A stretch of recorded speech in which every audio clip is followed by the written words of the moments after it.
Fox 13 presents Healthier Together, sponsored by Regence Blue Shield. The far-reaching effects of the COVID-19 pandemic include a large increase in eating disorders across America.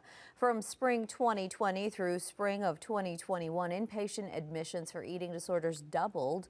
And over the course of the pandemic, the National Eating Disorder Association helpline reported a 40% increase in call volume. In this week's Healthier Together, we sit down with Dr. Mike Franz to learn more.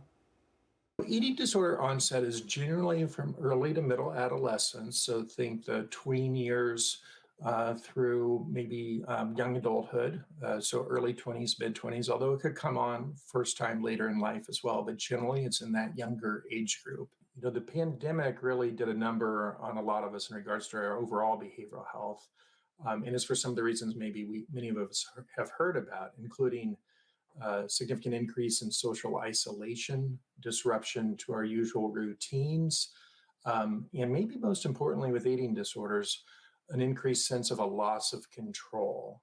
And that's really important because folks that have eating disorders often try to exert control on their life by really controlling the food they intake. It's really important that we try to detect eating disorders as early as possible. They often go unnoticed or untreated for months or even years frequently. And that's a real problem because of the damage that it can do to the body as well as to our overall emotional health. Currently 30 million Americans struggle with an eating disorder. That's approaching 10%. And from the spring of 2020, right, with the onset of COVID, to the spring of 2021, that first year of COVID, eating disorder inpatient admissions across the country doubled.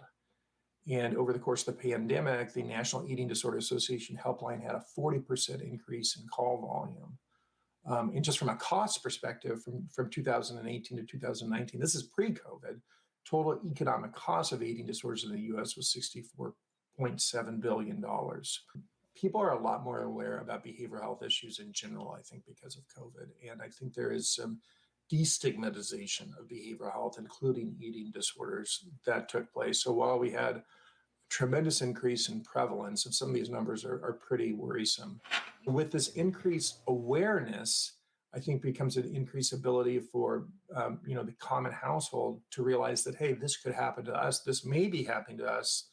Let's be aware, let's notice. And if we see an issue, let's connect our loved one or ourselves to care. And the best way to do that is generally starting with your primary care provider, who oftentimes more and more now also has some integrated behavioral health resources within the primary care setting. A reminder for you, you can find all of our Healthier Together reporting on fox13seattle.com.